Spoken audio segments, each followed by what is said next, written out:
بسم اللہ الرحمن الرحیم۔ ہمارے چینل میں خوش آمدید۔ گلی میں آج معمول سے زیادہ رش تھا۔ میں ابھی یونیورسٹی سے پڑھ کر واپس آیا تھا۔ رش کو دیکھ کر تھوڑا سا پریشان بھی تھا۔ تبھی میں نے پاس کھڑے ہوئے ایک شخص سے پوچھا کہ آج گلی میں اتنا رش کیوں ہے؟ تو شخص مجھے کہنے لگا کہ پیر صاحب کا انتقال ہو گیا ہے۔ میں تھوڑا سا حیران بھی ہوا کہ اچانک سے پیر صاحب کا انتقال کیسے ہو سکتا ہے، وہ تو بالکل ٹھیک ٹھاک تھے۔ پھر میں نے دیکھا تو لوگ انہیں دفنانے کی تیاری کر رہے تھے۔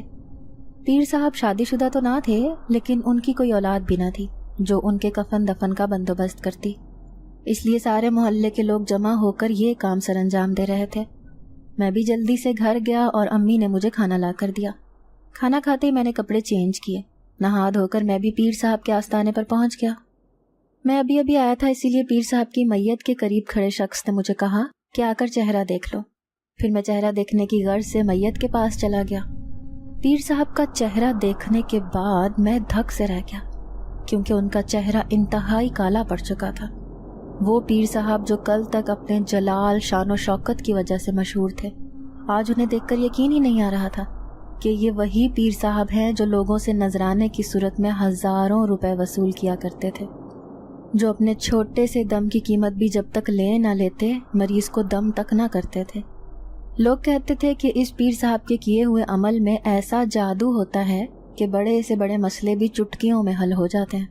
نہ صرف ملک کے اندر بلکہ ملک سے باہر بھی لوگ ان سے نذرانہ عقیدت پیش کرنے کے لیے آتے تھے، اور سنا تھا کہ کافی لوگوں کو یہ اپنے عمل سے فیضیاب کر چکے تھے۔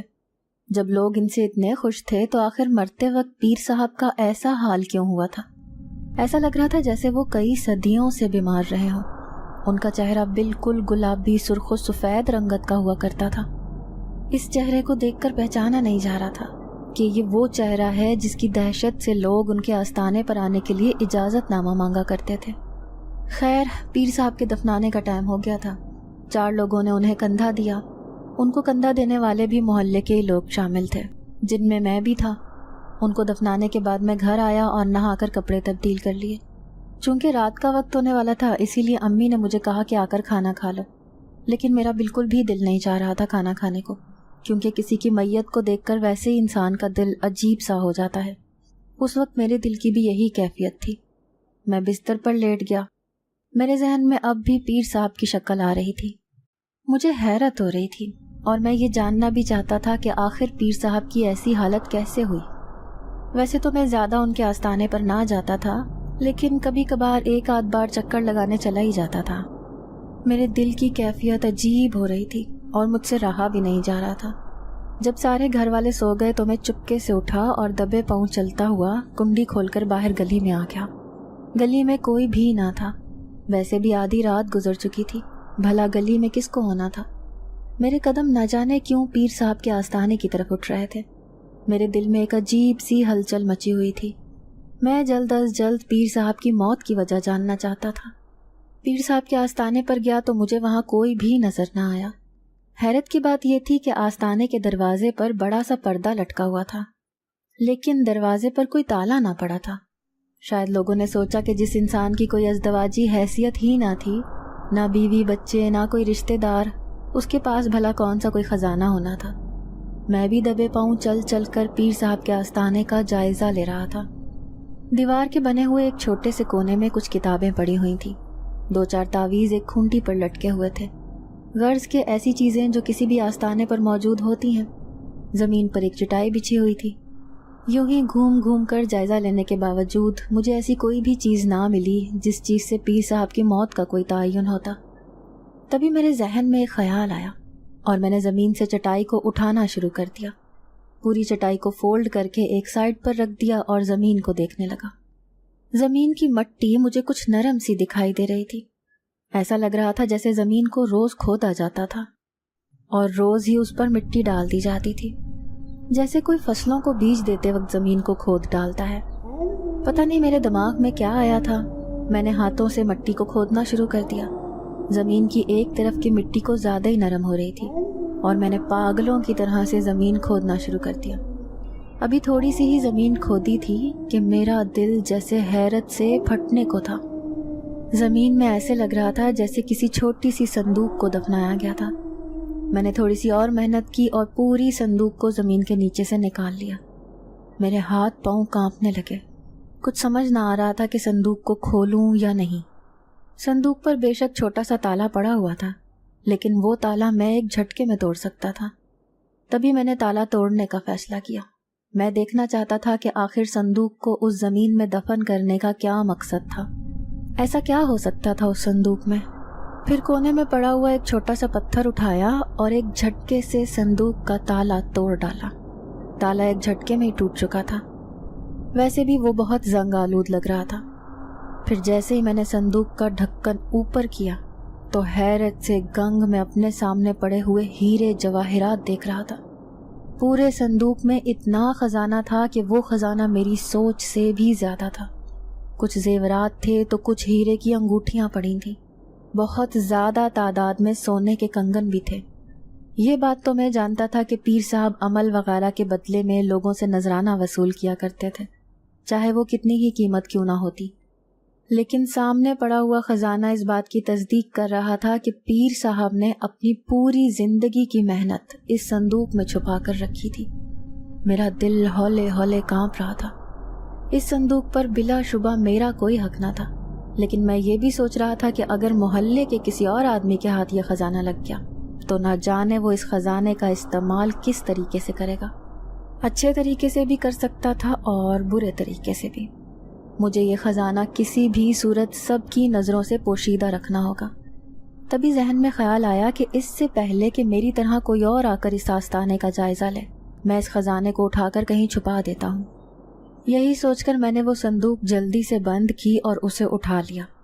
میں نے ابھی قدم باہر بھی نہ رکھا تھا کہ تبھی مجھے ایک کڑکتی ہوئی آواز سنائی تھی، نوجوان، یہ خزانہ ہمارا ہے اور تم اس کے مالک اس صورت میں بن سکتے ہو جب ہمیں اس قید سے آزادی دلاؤ۔ میں وہ آواز سن کر ساکت رہ گیا۔ مجھ سے ہلا بھی نہیں جا رہا تھا۔ خوف نے میرے قدموں کو جکڑ لیا تھا۔